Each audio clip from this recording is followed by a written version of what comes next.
Hello, everyone, and welcome to Dallas Hoops Fancast, a podcast for Mavs fans. I'm your host, Sydney. I'm here with my co-host, Martin. Hey, guys.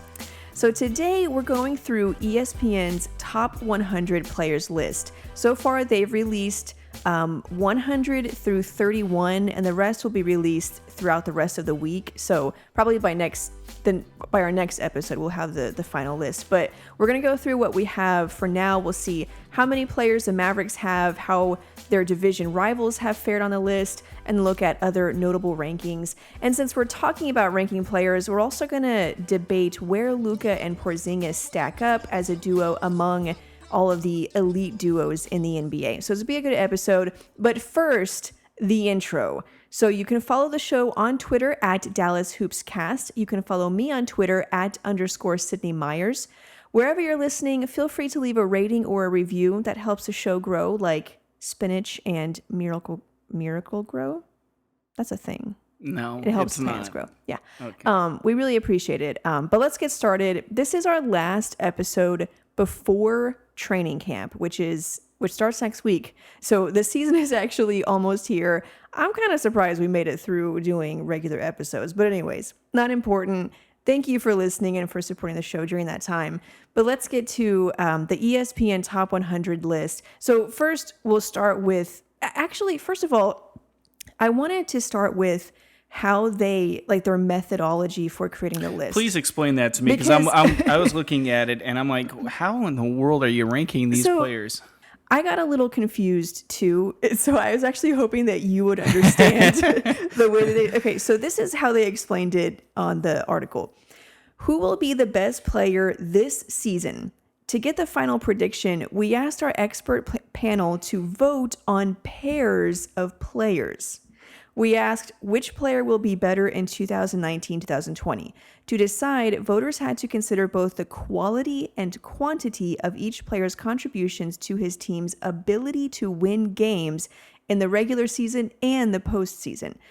All of that makes sense, except for we asked our expert panel to vote on pairs of players. I don't know what that means. So it's like, and they gave the example of like Kawhi versus LeBron, I think.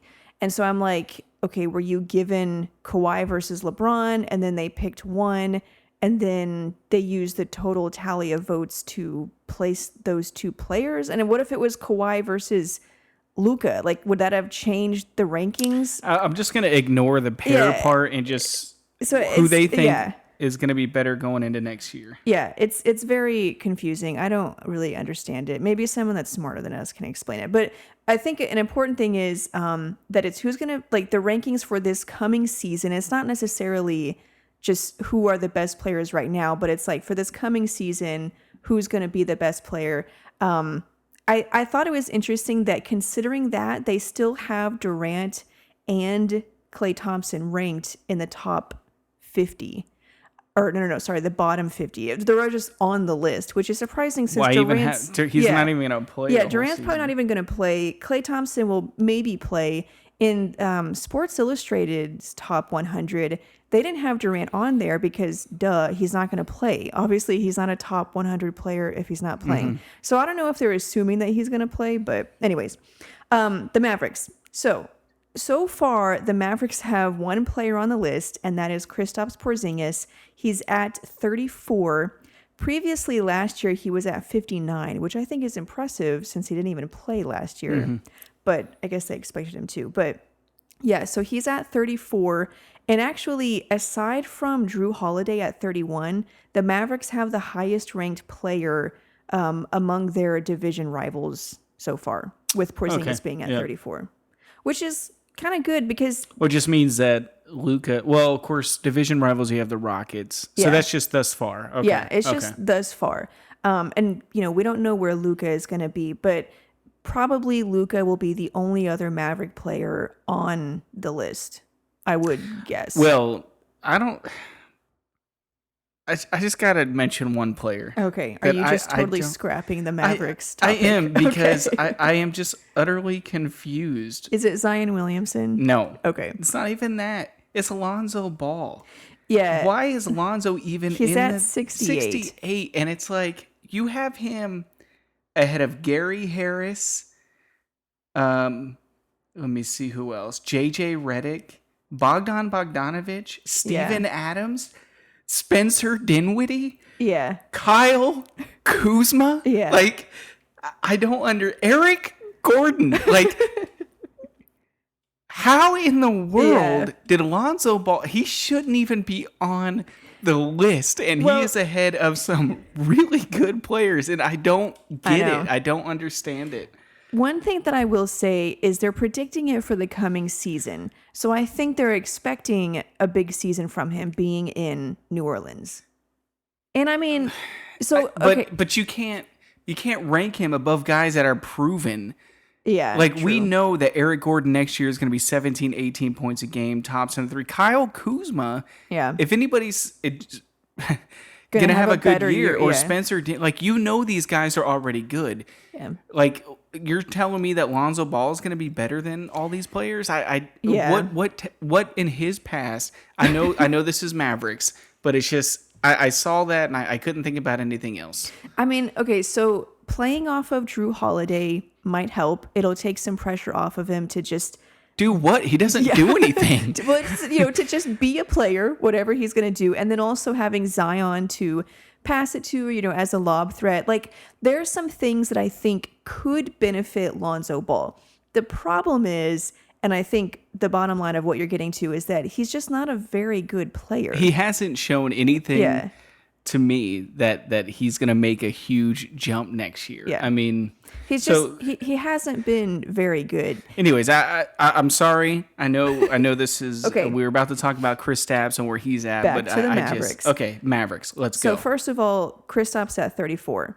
How do you feel about that? I have no feelings towards it, just because we haven't seen him for 2 years. Nobody really knows where to rank him. I'm surprised he's that high. Yeah. Given there's a lot of skepticism around, just from non-Mavs fans about what he can do. And I think it's rightfully so. I mean, he hasn't played in 2 years. He had a torn ACL. I get it. So 34, I was kind of surprised that he was that high. And then, so the other Mav that, like I was saying, probably the only other Mav that will be on the list is Luka. He's not there yet, and we're up to 31. So if you had to guess where Luka is going to be, where would you put him? Well, I thought it was going to be, if we're projected next year, in my opinion, he's going to be top 20, at the very least. That's just my prediction based on his rookie year and how players that did what he did his rookie year and the progression they made in their second year. So I think he would be top 20. Now, SI had him really, really low, like as a bad ranking. They had him at 30, I think. So I would say in the top 20. I mean, he could still be 30. Yeah. Because that's the next section. It's tough to say. I mean, it's like, obviously we're pretty high on him, but you never really know there's still the NBA people who will discount like his athleticism or his defense, or say that his shooting kind of tanked at the end of the season. So you never really know like what anyone else is going to say. But just the fact that I know he's going to be in the top 30, I feel good about that. I mean, it's only his second season. I think that's good. Now, another player, they're always going to be tied at the hip. So Trae Young, he has not been listed yet. Yeah. Do you think he'll be in the top 30? Yeah. Well, obviously. Well, I mean, maybe, he's going to be on the list, and if he's not now, I see what you're saying. Was he even if Lonzo Ball is on this list, then Trae Young is going to be on the list. Trae Young's I hate to admit it, he's a pretty good player. I still think his size is a problem. Yeah. But yeah, he's definitely going to be up there. It'll probably be around where Luka's going to be. You think, but Luka will be higher. He better be. I mean, he won. And he better be. If not, then, ESPN just lost another, the rate that they're falling. We don't watch SportsCenter anyway, just because it's a joke. But anyways, so those are probably going to be the only two Mavs. I mean, I can't imagine anybody else making it. So the Mavs will have 2 players in the top 100. They'll have 2 players in the top 50. If you look at their division rivals, so that includes Pelicans, Rockets, who else? Grizzlies, and Spurs. Out of those, The Pelicans have the most in the top 100. They have 6 players in the top 100. JJ Zion. Yeah, they have Derek Drew, Favors, JJ Redick, Lonzo Ball, Brandon Ingram, and Drew Holiday. Yeah, I mean, none of those players are really that good. I mean, they're quality players aside from Ball, but So mean. Well, it's just, You know what? I feel bad for Lonzo. Did you see that video of his dad totally berating him? It's sad. It is. Well, you should watch it. And this is probably most people that are listening have seen it, so I'll just talk about it. But I think that if that's what his dad is really like, just all the time, I don't see how Lonzo has any confidence in himself at all. And I can imagine that affects a player on the court. Like, if you don't have confidence, you might have all the talent or athleticism, but you just can't do those things that other players that have confidence do. Well, his dad made everything about him and not about his kids. Well, it was always about him in the limelight and so... He said that, basically, he said that I made you what you are. If it wasn't for me, you would just be another junk player. What a loser. Yeah. Yeah. And he said, basically, was just talking about how Lonzo was trash and wasn't playing well, and I made you, and I started this for a reason. It was all for the 3 of you, and if it wasn't for me, you'd be nothing. And I don't know where this video came from. Well, because of him, they are nothing. Yeah. Like, his kids got taken out of school. Well, now they're saying LaMelo Ball is like a number 1 player or something. Because he's playing well in the Australian League. Yeah, which I mean, I don't know, whatever. But yeah, so Lonzo, like, now I kind of feel bad for him because I feel like, God, what a crappy situation this guy is in. And until he stands up to his dad and tells him to kick it to the curb, he's always going to have that hanging over his head. And that may never happen. Yeah. So Lonzo, and then I was surprised Derek Favors is in the top 100 because he's a wily vet. Yeah, we've never been high on Derek Favors, even though the rest of the league is. Well, Favors was for about 10 years a rising up and coming star, and then all of a sudden, one season, people were like, "Oh, he was a wily vet." Yeah, because he never became a star. Yeah. So, but I hear he's a great locker room guy. Never gives you trouble in terms of culture and having an attitude. I think that's valuable, but just I don't know. I don't really think he's a difference maker at all. But yeah, so the Pelicans have the most in the top 100. They have 6. The Pelicans and the Spurs are tied for the most in the top 50 so far, with 2 each. So the Pelicans, again, in the top 50, they have Zion Williamson and Drew Holiday. The Spurs in the top 50 have DeMar DeRozan and LaMarcus Aldridge. Yeah, I mean, I don't understand how you can... I mean, I guess this is a prediction, but how do you predict Zion Williamson will be top 50 player in the league? That's why SI, they didn't have any rookies, because it's like, you can't say now he's one of the top NBA players. He's not even...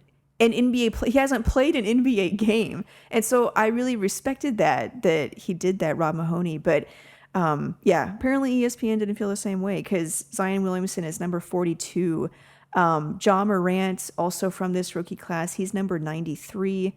From Luka and Trey's rookie class, so that was 2018, there's 3 players in the top 100 so far, at least. So you have Luka and Trey are not listed yet, but you have listed already number 54, Jaren Jackson Jr., number 69, Marvin Bagley III, and number 66, DeAndre Ayton. Mm-hmm. So I don't know. I think, again, with players that young, they're making predictions. So I think a lot of people are expecting Bagley to kind of take another step forward after, I guess he'll be starting now. He was coming off the bench a lot. Same thing with Jaren Jackson. They have a young core. So it's like, I think people are expecting a leap. So I don't know. It's hard to say like, no, that's not going to happen, but that's where you have to be expecting a leak. And I think in this list, they were 100% counting on a leap. And the reason I say that is because my favorite son, number 35, Jason Tatum. Yeah. The great. Yeah. I just want to read the paragraph for Jason Tatum. The Celtics need more from Tatum, who had an electric rookie season, averaging 15 points a game. Maybe but that was electric. His playoff run. Averaging 18 points a game. Yeah, for a rookie. Culminating with a dunk over his childhood idol, LeBron James, in the Eastern Conference Finals. Tatum did not build on that success, appearing at times curiously passive in 2018-19 and exhibiting occasional defensive indifference. I don't know what else I can say about this. So I was listening to the Hoop Collective podcast. It's Brian Windhorst's podcast, and he had on a bunch of Eastern Conference NBA insiders to do like an Eastern Conference preview, and they talked about the Celtics, and he brought out a good point about Kemba Walker and Jason Tatum. So kind of like what we've been saying, Celtics fans, they're so excited to get rid of Kyrie Irving, when it's like, I don't know, guys. I mean, you realize how good Kyrie is. I mean, I get it, He's drama. He's a potential top 10 player in the league. Yeah, I mean, and I know he was toxic. I get that. You want him out, but you should at least recognize what you're losing. I mean, he's a great player. He's won a championship. He won a championship for his team with that shot. So they were like, I don't understand why Celtics fans are just like, get rid of Kyrie. And now they bring in Kemba. And what they were saying is that, yes, Kemba is electrifying and he's a great locker room presence. He's amazing, sometimes in the MVP debate or the MVP running. But ultimately, Windhorst was making the point that his height does get in the way of him being that player, being able to deliver when they need him the most. And so like the Celtics might be relying on him to, bring home win a lot of games for them, or in the playoffs, make those shots in those big moments. And they were like, I just don't think he can do that. I mean, as good as he is, he just can't always deliver in those moments. And so because of that, Windhorst was saying that Tatum will have to be their best player. And I was like, ooh, then that's they're gonna not suck. good. I mean, they're not going to suck, but I don't know if that bodes well for them, thinking that, first of all, not just like Tatum in his current state, but they're assuming that Tatum will be their best player and that he's going to be better than he's been. Yeah, I think what Windhorst is saying is if the Celtics are going to be good, Kemba's going to have to continue to be Kemba. Yeah. But Tatum's going to have to be better than that. And that carry means the team. Tatum will have to take a huge step forward. Yeah. The biggest problem I have with Tatum is that he plays old school. Yeah. He's a mid-range guy. And it's like, how many players have fallen out of the league because of that mid-range game? He's Carmelo Anthony. Yeah. And people seem to just want to ignore that fact. And they're like, well, he's a potential, he can't be a potential star. The most, if he's a mid-range guy, the most he's ever going to do, 18, 19, maybe 20 points a game. Kind of like DeMar DeRozan and Rudy Gay. And Yeah. But those guys, like, they're not, I'm sorry. He had one good playoff series and everybody anointed him as the next Kobe Bryant. And it's like, he's got to do more than just one playoff series. Well, so for his career, he's a 40% three-point shooter. Now, he doesn't shoot a lot of them. That's the problem. Yeah, last year he took less than 4 a game. His rookie year, he took 3 a game. And that was one thing Jackie McMullen talked, on that point about Tatum being the best player. She was like, if he's going to be that and deliver, he has to play smarter. She was like, he can't be doing these step back twos and turn around fadeaways and long 2-pointers. He was trying to be Kobe. Yeah, she was like, it's just not. Those aren't smart shots. They're not good shots, and so he has to really change. It's not just being better at what he's already done. He has to change a lot of what he's done because he hasn't been. He's got to shoot shots. Around 7-8 threes a game. Well, that's got to be his game. If he's hitting them at a high percentage. Well, 40% is high. Even if he's at 33%, that's better than 50% from 2. True. So you got to just be shooting threes, and his reluctance. And I think it's because he did train with Kobe. There's only one Kobe Bryant. Okay, so. Well, and Kobe didn't play in today's league. And Kobe, though, could hit those ridiculous turnaround fadeaway jumpers. Because he'd practiced them for 20 years. Yeah, exactly. So. Yeah. Anyways, I know there's a lot of Boston people out there that listen to our podcast. We always get to talking about Jason Tatum, and I think it's because people take him over Luka, and so it's ridiculous. It's like I don't know why. I'm sorry, Tatum. Yeah, I get stuck on Tatum, and I really should let it go and just let him be. But I always where's Tatum rings? It's just because the media. Yeah. The media has anointed Tatum as this guy, and his numbers and stats just don't support where they rank him. Yeah. Likewise with Lonzo Ball. Yeah. Okay, so through the rest of the Southwest Division, obviously these rankings aren't final yet. We have 100 through 31. But so far, the Rockets have 3 total players, PJ Tucker, Eric Gordon, and Clint Capella. I forgot that the Rockets also got Tyson Chandler. Is that going to hurt the first time you see him? He didn't even play really much. Even when he got traded to the Lakers, he didn't even play much. He's just old. I think he's there as an insurance policy if Capella goes out. Yeah, and also to help Capella. Yeah, and just be a veteran leadership. Yeah. The Spurs have 4 total players so far: Derek White, DeJounte Murray. I always want to pronounce that Dejounte Murray. I don't know but everyone says DeJounte Murray. DeMar DeRozan and LaMarcus Aldridge. That's another guy. I never understood why we rank Murray for the Spurs as this talent. Because the Spurs are excited about him. I guess that's all it takes. I never understood. Well, he's never even played. He got injured last year. So it's like, why are we expecting him to be this great player? Well, somebody said it was during the draft a few years ago. Anytime the Spurs do something, everyone always perks up their ears. Because why are they looking at that guy? Yeah, why did they draft that guy? Why do they want to trade that guy? Why are they offering me? What did you miss? Yeah. Why are you off? Why do you want to get this player that I have that I don't even... Why can't you outthink them? Yeah. So I mean, I don't know. Again, it's a prediction. We'll have to see. So they have 4 total. 2 players in the top 50. The Pelicans, like we said already, they have 6 total players. Let me ask you something. Okay, just ask me something. Tim Hardaway Jr. Okay. I feel like he...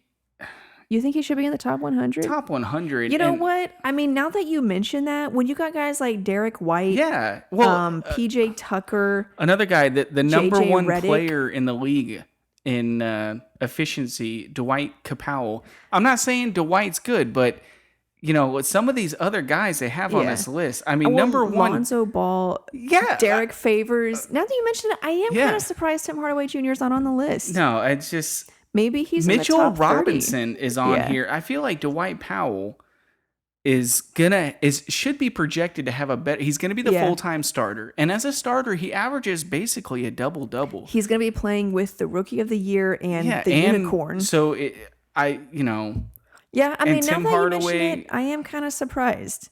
Now, I mean, I don't think they'll be in the top 30, obviously, but yeah. Another guy that sucks that's on the list, Justice Winslow. I'm just throwing that out there. A lot of people are high on him. Yeah, for 20 years. He's been a rookie now for 5 years. Anyways, going back to the Pelicans, so like I said, they have 6. Drew Holiday, in an interview with David Griffin on the Woj Pod, he said that Drew is their number 1 guy. He's the star of the team. So it's not Zion. It's not Zion or Lonzo. Now, they might be doing that to take the pressure off Lonzo and Zion. Better not be Lonzo. Do you think Drew Holiday can be the number 1 guy? Well, he was before in Philadelphia, and they weren't very good. Drew Holiday is a good player. He's a nice player. I would love to have Drew Holiday. I think he is a perfect fit next to Luka at guard. But he can't be your workhorse. He can't carry the team. And that's not a shot at him. I think he is potentially an all-star every year. If he were in the Eastern Conference, he would have been an all-star. Kyle Lowry was all-star. Yeah, multiple times. Yeah. So he's a really good player, but I don't think he can carry a team. As a lot of NBA folks say, he's a nice player. He's a nice player. I'd love to have him, and I would even overpay for him. He's just not that guy. Right. And if you have that guy, then you're happy to have him. Yeah, it's perfect. Yeah. It's a perfect. So here's the question. A lot of people are some people are thinking that maybe he'll ask for a trade if he wants to be in on a win now team. I think he's already. I mean, he's probably past that, but just hypothetically, say he got tired of it or whatever, something changed. No. I think he wants out. Oh, okay. Yeah, he even said when Anthony Davis left, they asked Drew Holiday about it, whatever. He said the reason he signed here is because Anthony Davis was here. So now they may have convinced him to by give it a him chance, it's your team. or they just are propping up his trade value because you can't go into the season they want to trade him because then you're going to get crap offers. So it sounds like you would want to take him. Oh, I would take him in a heartbeat. Yeah. I think the same thing. Like you said, he's a good fit with Luka. The only problem is I don't know if the Mavs have assets. They don't. And that's what the Pelicans are in a rebuild mode. That's why they're going to trade him. Yeah. They can talk all they want about how they want to keep him. They're going to trade him at the trade deadline because they're in rebuild mode. Yeah. He serves no purpose there except help them win more games.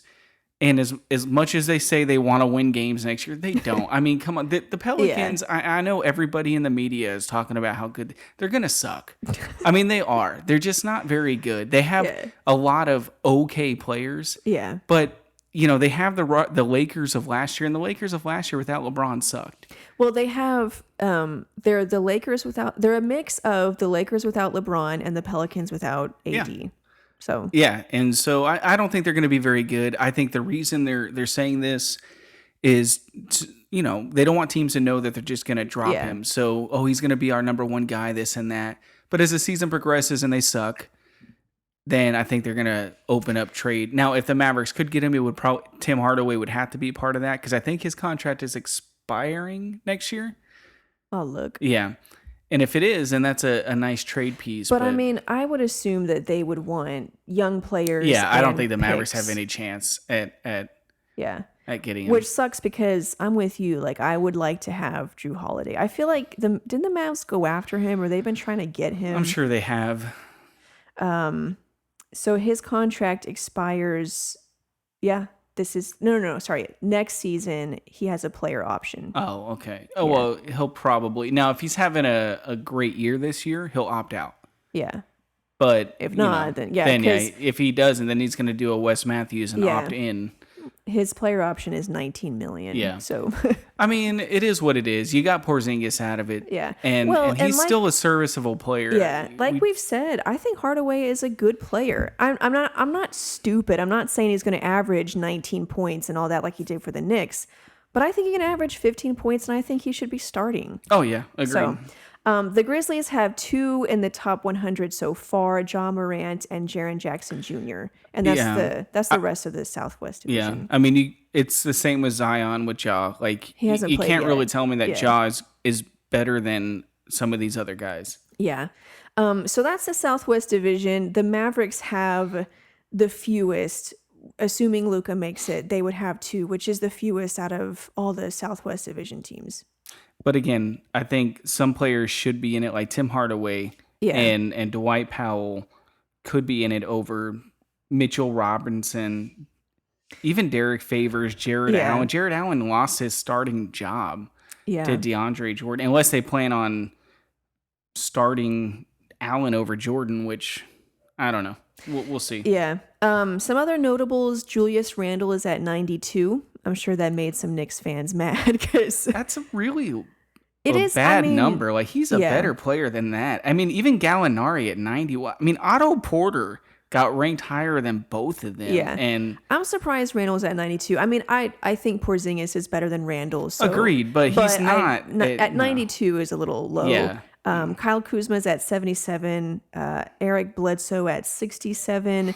This is not surprising, but it's notable because the Bucks essentially chose Bledsoe over Malcolm Brogdon. Mm-hmm. They paid Bledsoe, which essentially set the market price for Malcolm Brogdon. That's another guy that should be on here. Malcolm Brogdon. Well, dude averaged 15. He's 57. Oh, okay. I was about to flip out. So Eric Bledsoe is 67. Malcolm Brogdon is 57. Mm-hmm. This would be interesting for the Bucks because I think they chose the wrong guy.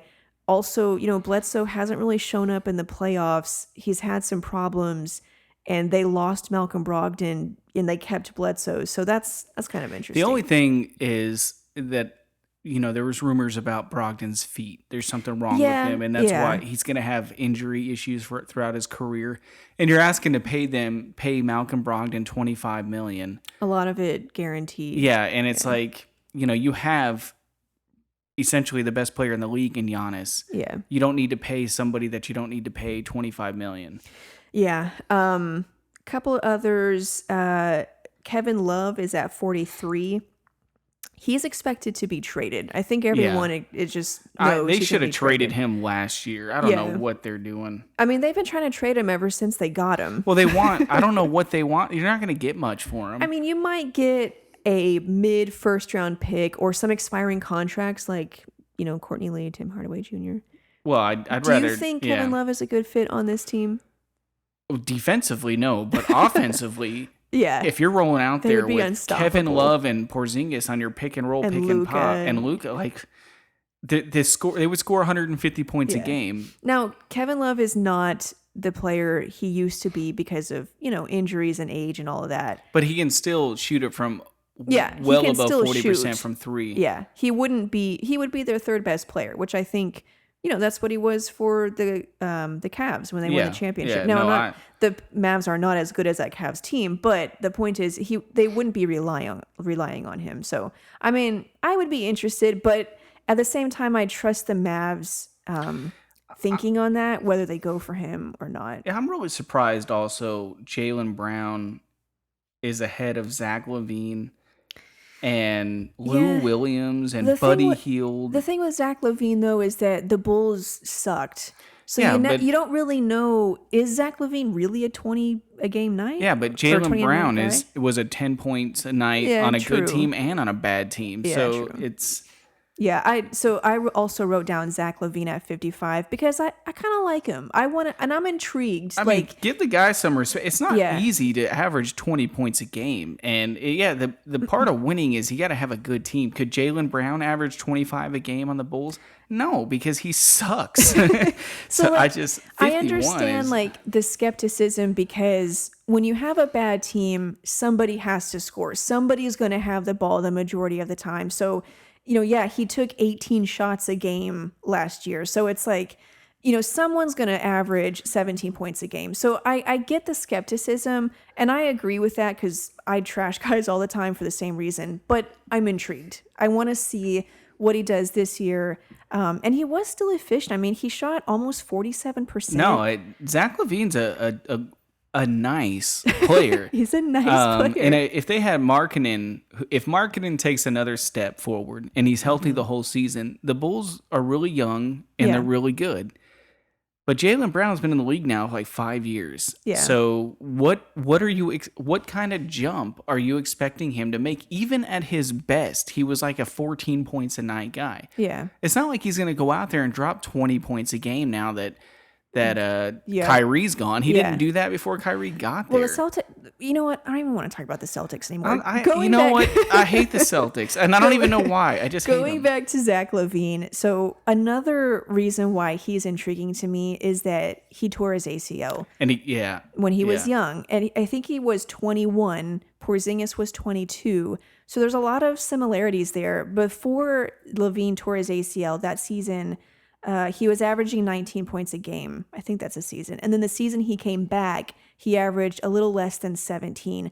But this past season, he averaged almost 24 points a game. So now, again, whatever you think about, it's just because he's on a bad team, who knows? But the point is, he's still a great player. He's still getting better despite having that injury. So it's promising for Porzingis. Yeah, I agree. I mean, we'll see. I hope, Porzingis took the 2 years off. So I'm hoping that he avoids that first year slump when he comes back. And there was that article, I'm sure everybody saw it, about the doctor who said when you have a torn ACL, you really should have 2 years off before you start playing again. Interesting. And that's what Porzingis did. So I'm hoping because he did that, and if you look at historically, players that tore their ACL, their second season back is really when they were the better season. Yeah, exactly. Back to normal. I'm hoping that that's what's going to happen with Porzingis. Yeah. Well, see, I'm actually kind of the opposite. I think because he took so much time off, this year is really not going to be that great at all because he's going to be so rusty. Now, I think it bodes well for him long term, but just this season, I think he's going to be so not out of shape, but just, he hasn't played basketball in so long. Yeah, I think that'll go away in preseason. I mean, once you play Yeah. And you remember how to play. Like, it's not like he forgot how to play basketball. Well, no, it's not that. I mean his physical fitness. Yeah, well, that was part of the 2 years. Was true. getting himself in a position to where when he comes back, he's a grown man and he doesn't get tired after 15 minutes of gameplay. Yeah. So speaking of the pictures. Beefcake. Wow. That's what he looks like. He does look much more muscular. I mean, I think that's obvious. It goes without saying. By the way, we're talking about pictures that he posted on Porzingis, Instagram. yes. Yeah. You can tell he's super beefed up. The only thing I care about is his legs. You know, the biceps and the pecs look great. Congratulations. But did he skip leg day? That's the only thing I care about. I think with the amount of trainers that he has watching his workouts that they're doing plenty of legs. I think really what he's working on is strengthening his overall core, his overall body. So every inch of him is ripped. And when you look at the picture, at least you can see in his arms and his pecs, he looks like Giannis. Yeah. Now let's hope his legs are stronger as well, which again, with that many that many people on the training staff. I can't imagine that, They said that he put on about 16 or 17 pounds of muscle, basically. So, I mean, I'm sure he worked on his legs. So, okay. Speaking of Porzingis, speaking of ranking people, now that we're getting closer to this season, things are pretty much done in terms of movement. There's some dynamic duos. For a while, it was the big three. But now it's more about the dynamic duo. You have LeBron and Anthony Davis, Kawhi and Paul George, Kyrie Irving and Kevin Durant, Westbrook and Harden, CJ McCollum and Damian Lillard. So if you were to stack those duos up against Luka and Porzingis, finish this sentence. Luka and Porzingis are a better duo than which ones? I think they're better than, and people are going to kill me on this one. Well, you're not on Twitter anyways. Well, they're going to kill you for me. If you need to follow me, I'm on Tinder. Just kidding. Not on Tinder. I'm going to create you on Tinder one day. Don't, please. I'll get no I don't know how to use Tinder, but... right? I don't know. Anyways, the point is, no, I think they are going to be better than Lillard and McCollum. Okay. I think they're going to be better, obviously... Kyrie and Kevin Durant because Durant's out. But I mean like long term. So let me give you... Long term overall? Let me give you the three things to consider. Talent level, fit, and term. So let's say over the next 5 years. I think they will probably be the second best duo over the next 5 years. Yeah.